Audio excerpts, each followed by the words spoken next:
the Nashville 2 podcast with your host, Edward Fox. G'day, viewers and listeners. It's Ed Fox, and we're back with another amazing episode of Nashville 2, where we tell Middle Tennessee stories and we tell your story. If you know somebody that should be on Nashville 2, have them reach out. We'd love to talk to them. And today, my special guest, Jessi Bickes. Bickles? No, I'm screwing that up. Everybody, even our wedding coordinator did. He called us the Biscuits. It's Bickes. Bickes. Yes.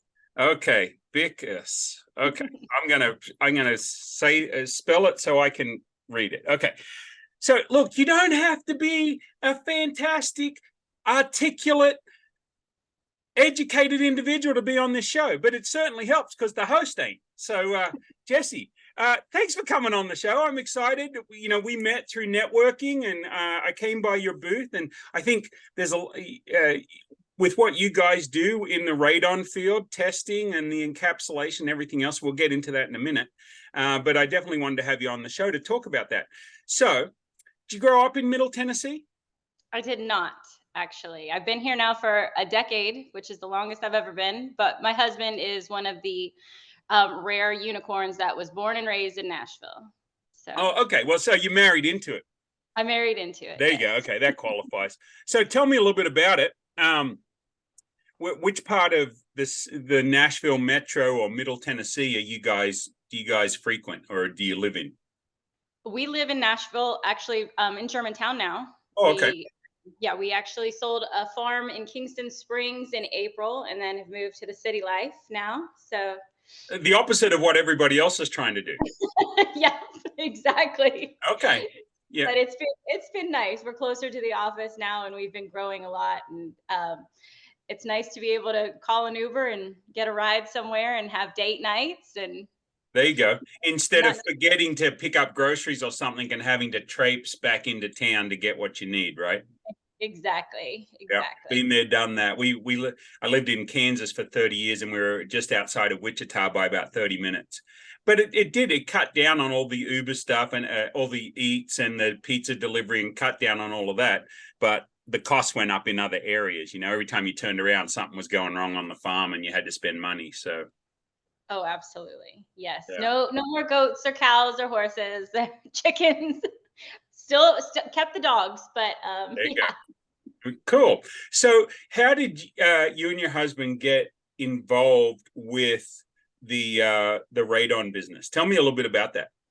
So we did exactly what every couple should never do. When we met, he was telling me that he was involved in Radon, and I was living a semi-retired life at that point. And I said, well, I could actually really help you start a business. I've done that, a couple of times before. So we started dating, started a company together. We moved in together, all of the things that are big red flags that you shouldn't do. But at the end of it, 9 years later, we still like each other very much. And our business is doing well, and we're helping, save lives. So tell me the name of the business and where the best place for people to find you. We'll start there. Tennessee Radon Services is the name of our company. We've also now expanded into Bickes Environmental as well, and we're starting to do a lot more commercial on that side of things. But Tennessee Radon Services is where we started, but we ended up kind of boxing ourselves in with Tennessee Radon Services. We now do encapsulations, and we do vapor barriers for larger commercial projects and not just home-based radon mitigation. So yeah, it's funny, I do a lot of business consulting and coaching and just talking about business ideas, and one of the things a lot of us do is we lock ourselves in on a domain name or something that makes us. I had friends that were just starting a business the other day, and I said, oh, so what's the name of your business? And they said what it was, and I said, okay, do you have the domain name? Oh, we haven't looked at that yet. I'm like, dude, the first thing you do is see whether your business name is available as a .com, because if it's not available as a .com, you need to change your name. He's like, really? I'm like, yeah, absolutely.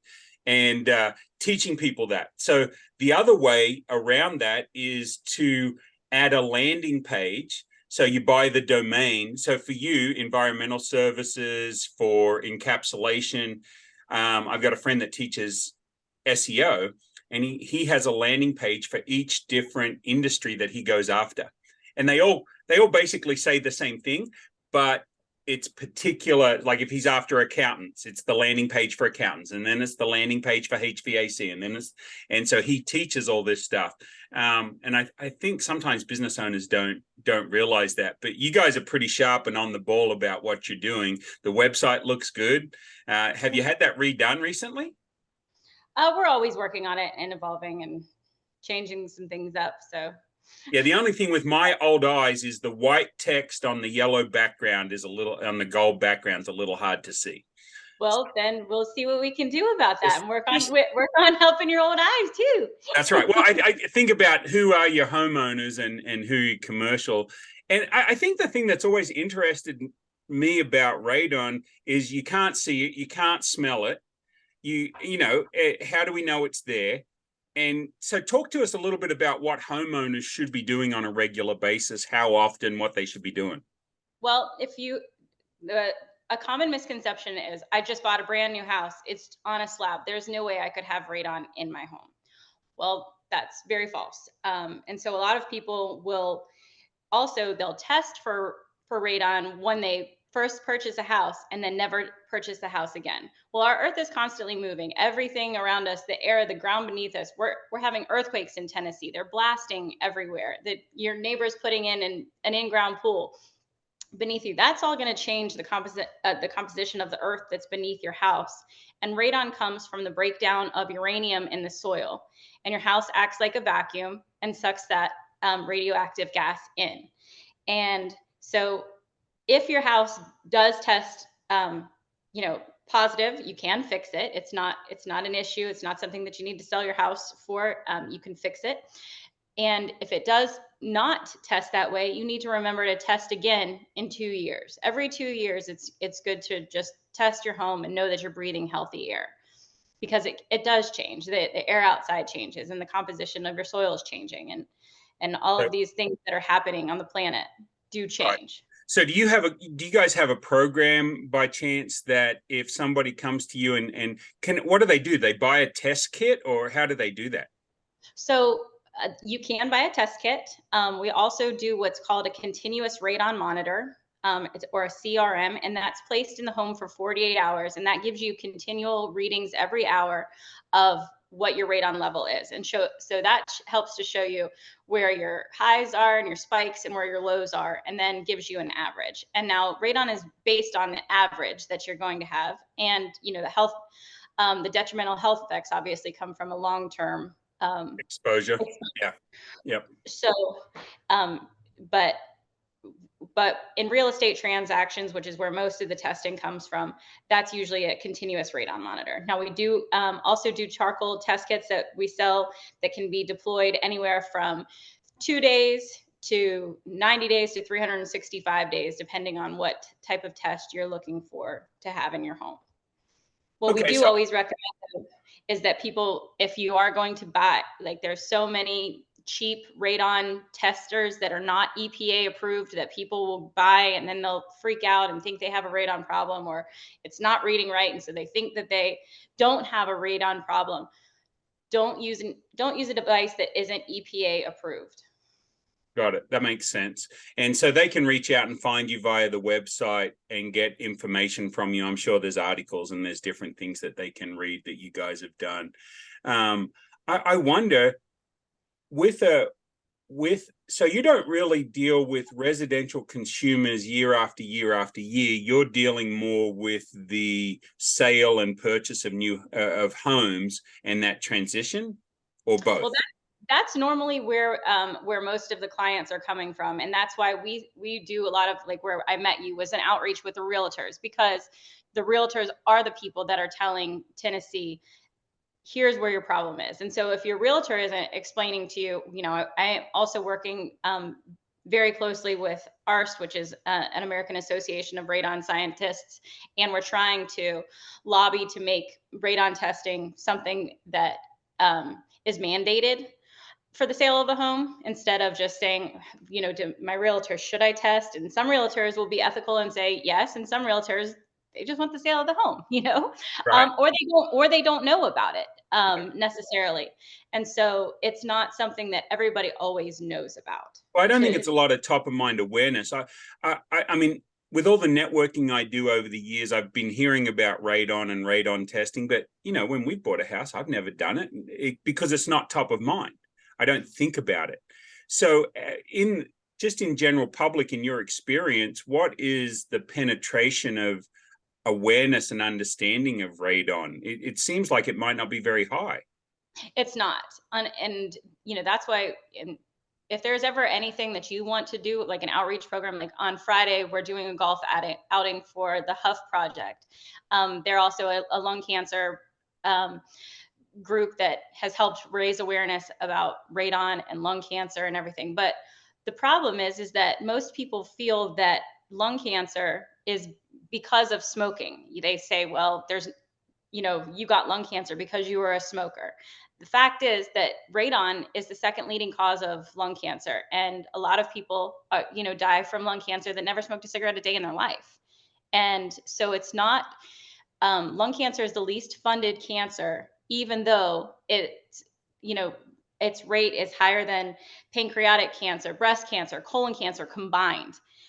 There's more people that are diagnosed with lung cancer. I think it's seen as, oh, you brought this on yourself. Exactly. When both my parents were huge smokers, smoked all their lives, neither of them died from lung cancer. One died from skin cancer because my dad was a roofer, and in Australia, all that sun beaten down, and my mum died of heart failure. Now, did their smoking contribute? I'm sure it did. But my aunt, who died of lung cancer, never smoked a day in her life. So, it's just, so people, these preconceived notions we have about all of these different things that we find out we're wrong, but sometimes the internet, I was thinking the other day, I was talking to my wife that the internet sometimes makes it easier to find out good information, but a lot of the time it makes you find out bad information. I've got a cousin that's a hypochondriac. She's always going to WebMD. She's like, oh, I'm dying of this and I'm dying of that. I'm like, stay off the internet. Just stay off the internet and talk to reputable sources of information. So, okay. So people get their houses tested. I would think a cool program would be sign up for a reminder and maybe like send them postcards. Like you could just send them cheap postcards. You probably already do something like that. I know you're a good marketer. Well, thank you.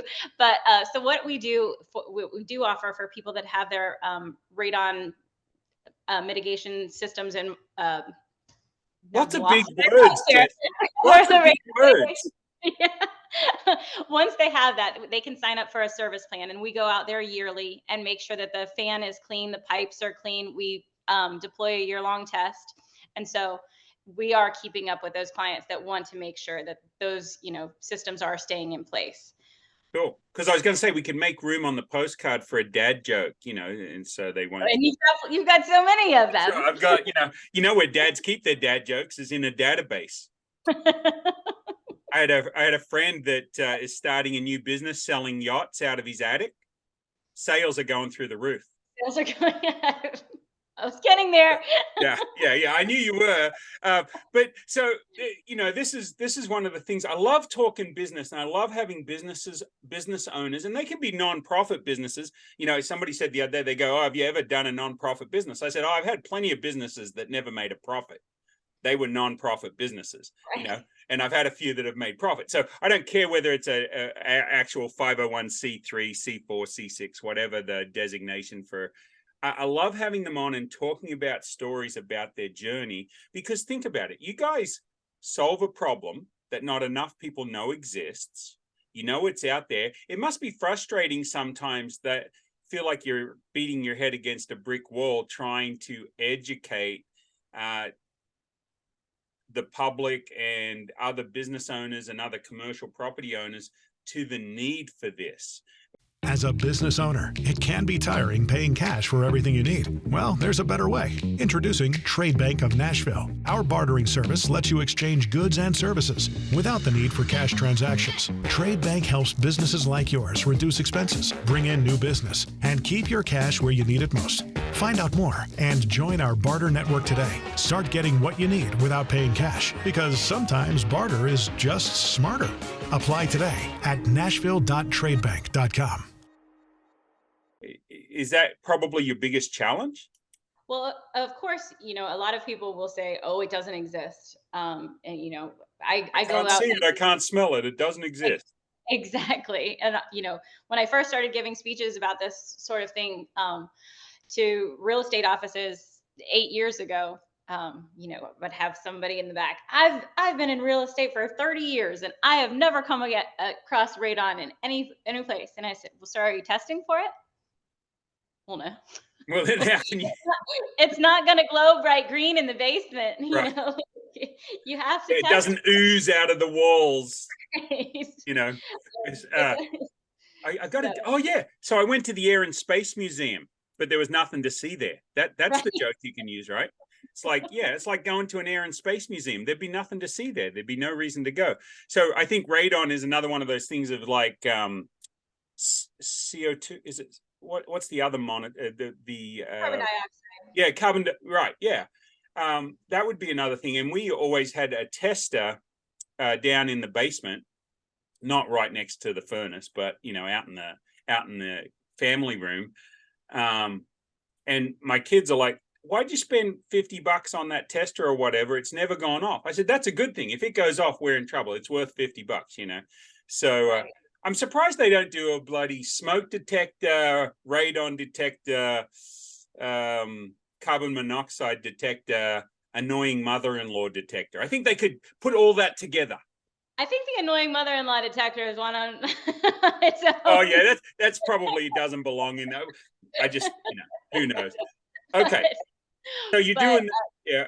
Go on. With the radon detector, the issue is there are going to be spikes and lows. Radon does fluctuate throughout the house. Just because it's going off, if it's above a 4.0, which is the threshold, doesn't mean that your house is full of radon and you need to run out the door like it is like a CO2. Like that, open the doors, open the windows, get the kids out sort of thing before everybody passes out and dies.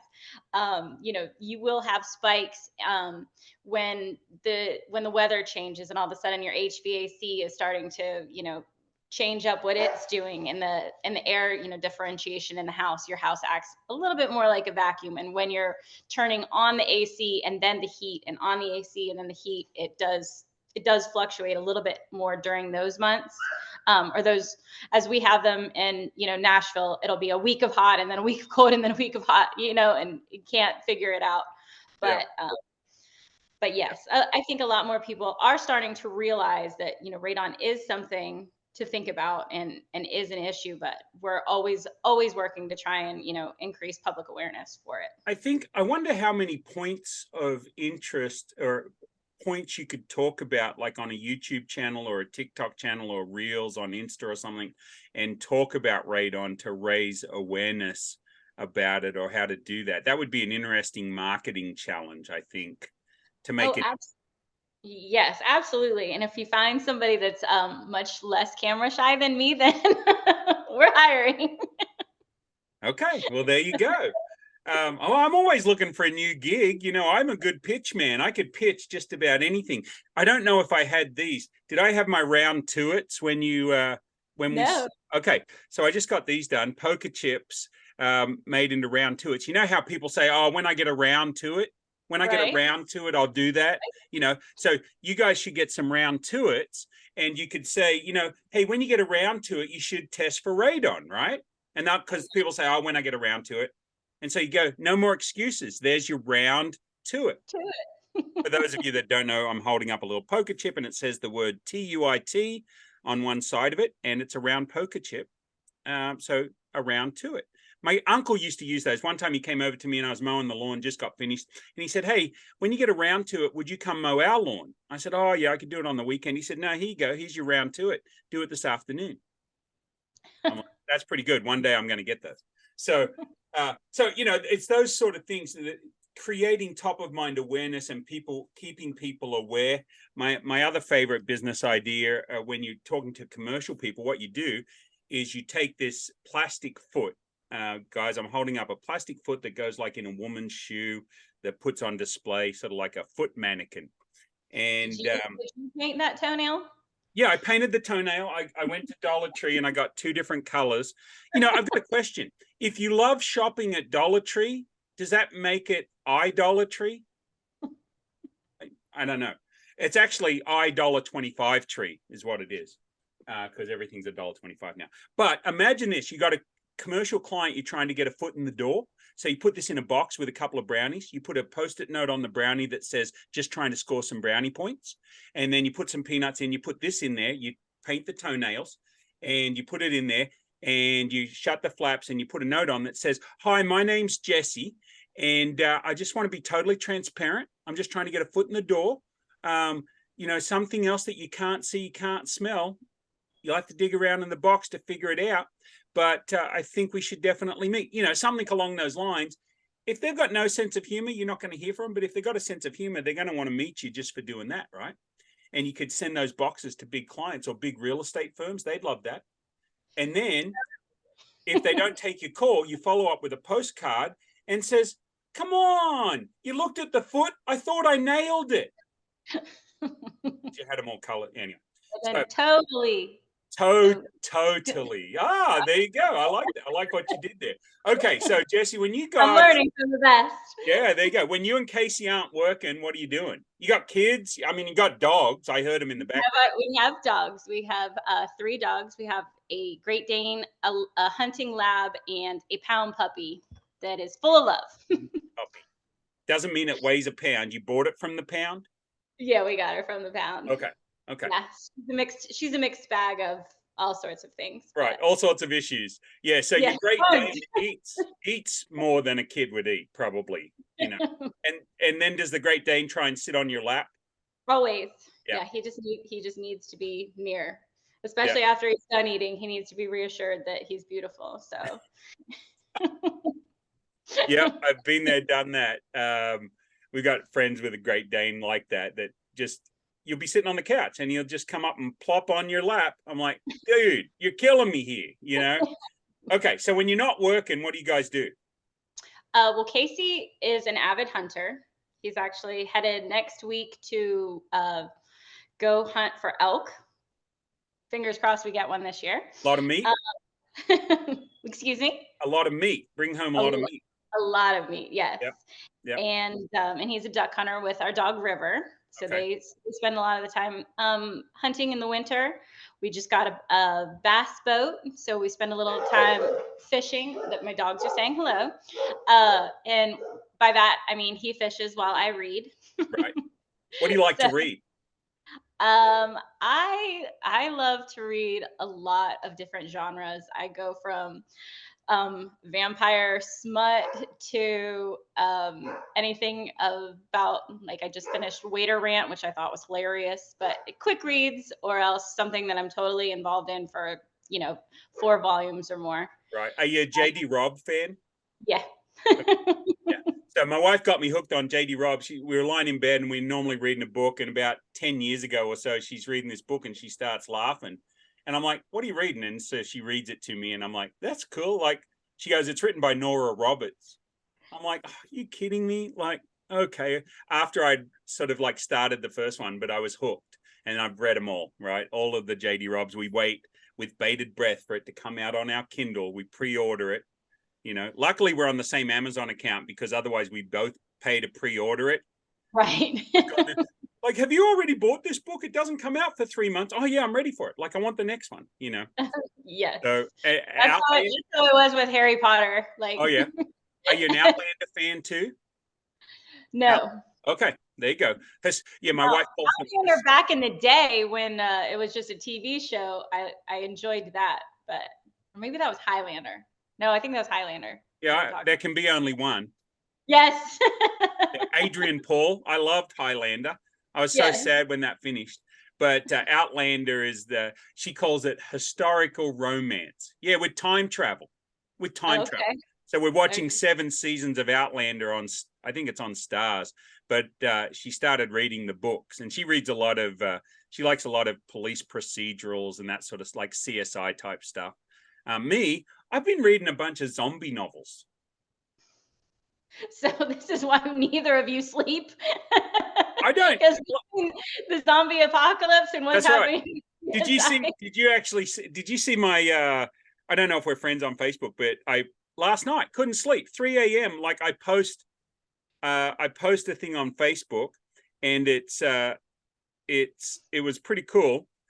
So I'm getting this little guy made, and I animate, the face where they start moving all around and they sing a song and whatever. So 3 o'clock in the morning, I'm laying in bed playing with this app, and I get my little figurine, my Ed Fox doll that's going to have 101 dad jokes in the voice box. And I get him to like move his head around and start singing, "What does the fox say?"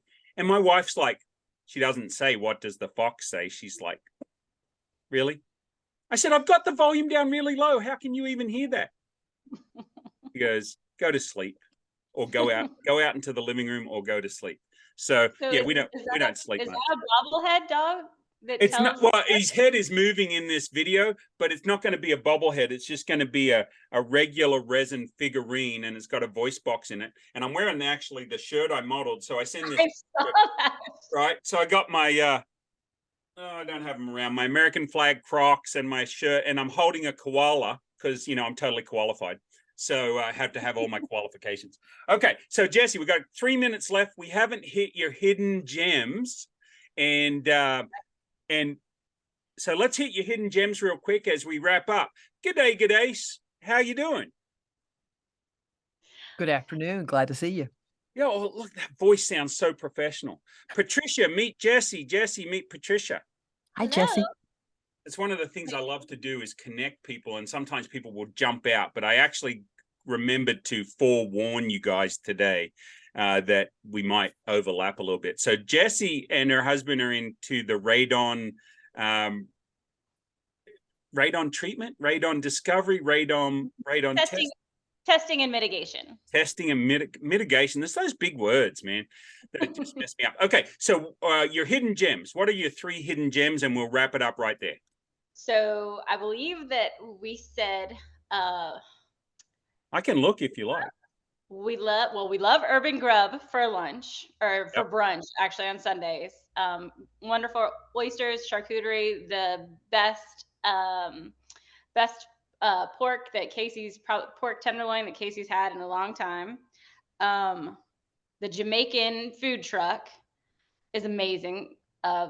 Jamaican it themselves? Do you ask them that? Are you Jamaican this yourself? Jamaican it right there. That's right. On site.